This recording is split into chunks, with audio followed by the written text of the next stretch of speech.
You wake up one morning in your 30s and something is wrong. Not broken?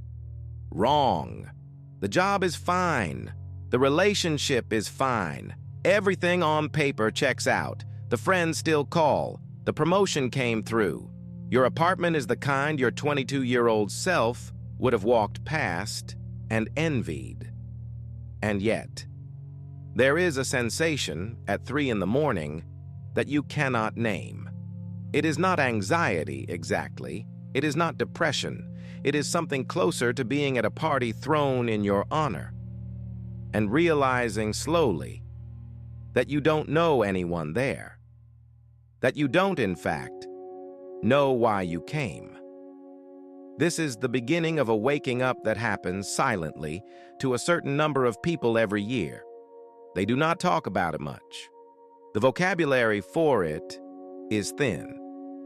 You cannot tell your colleagues that you are having a small existential event between the hours of 2:40 and 4:15.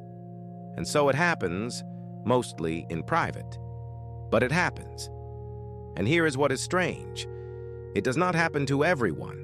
Some people pass through their 30s and 40s with a steady, almost industrial momentum, achieving, acquiring, reproducing, and never feel this particular weather at all.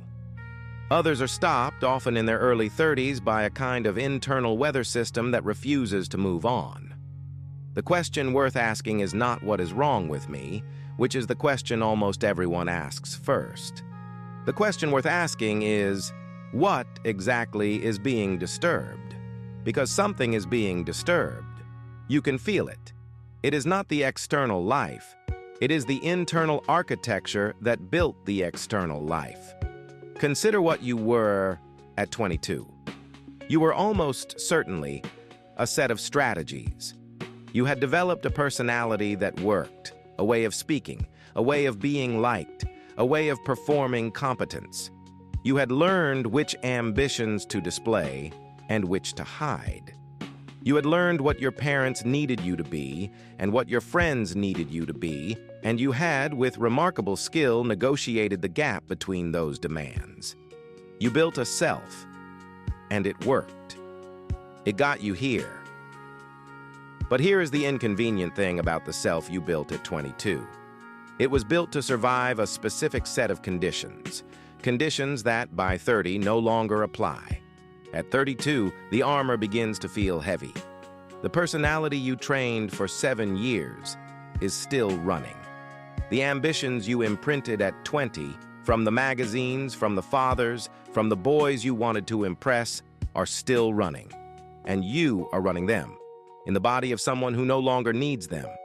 This is what is being disturbed, not the life, the operating system. And here is the trap. Most people, upon feeling this, reach for a fix. They try therapy, which sometimes helps. They try a new job. They try a holiday. They try a baby. They try a new gym. They try very hard to apply the problem-solving faculties they used at 22 to a problem their 22-year-old self is not equipped to solve. The 22-year-old self is, in fact, the source of the problem. The ones who wake up are the ones who at some point stop fixing. Not because they've given up, because they've noticed, slowly, often by accident, that the restlessness is not a bug. It is a signal that the person who built the life is no longer the person who has to live in it. The specific trigger for most people is a reward that arrives and fails to land, a promotion that does not feel the way you were promised it would, a marriage or the ending of one, a house, a child, a parent's death, a body changing in ways you cannot outwork. The life keeps delivering the currency your earlier self asked for, and you, standing there holding it, realize that the self that wanted it has quietly disappeared. This is the moment. Almost everyone gets one. Some people get several, and some people miss it. Every time. There is no judgment in this. Missing it is not a failure. It is often a survival strategy. Some people were given in their early lives no surface on which to rest. To pause and feel the disturbance is a luxury that requires, at minimum, Enough safety to not drown if you do. Many do not have it. Many have it and still cannot use it. But then there are the ones who could, and who turn away, who hear the signal at 3 in the morning and decide, with some force, that it will not be allowed to speak. They will win harder. They will achieve more. They will buy the thing, drink the thing, post the thing, marry the thing, start the new project, move to the new city.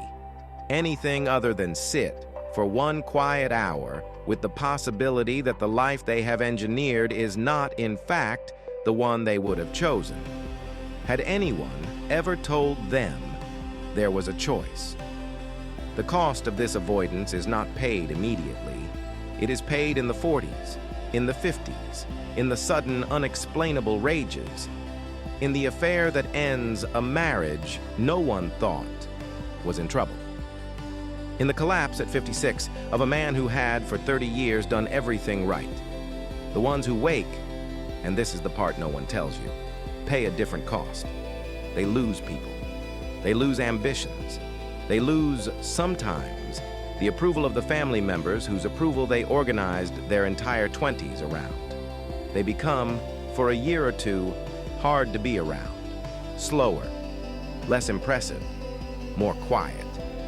And then, gradually, something else begins to happen.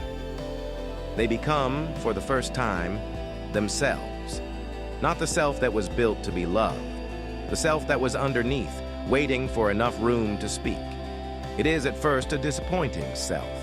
Smaller ambitions, stranger interests, a narrower life often, with fewer performances in it. But it is, unmistakably, the one that was there all along. And the strange thing, the thing no one can prepare you for, is that the life built by this quieter self, when it is finally allowed to build, is almost never the one the earlier self was trying so hard to construct. It is slower. It is less visible. It is, by almost every external measure, less impressive. It is also, somehow, the first life that has ever felt like yours.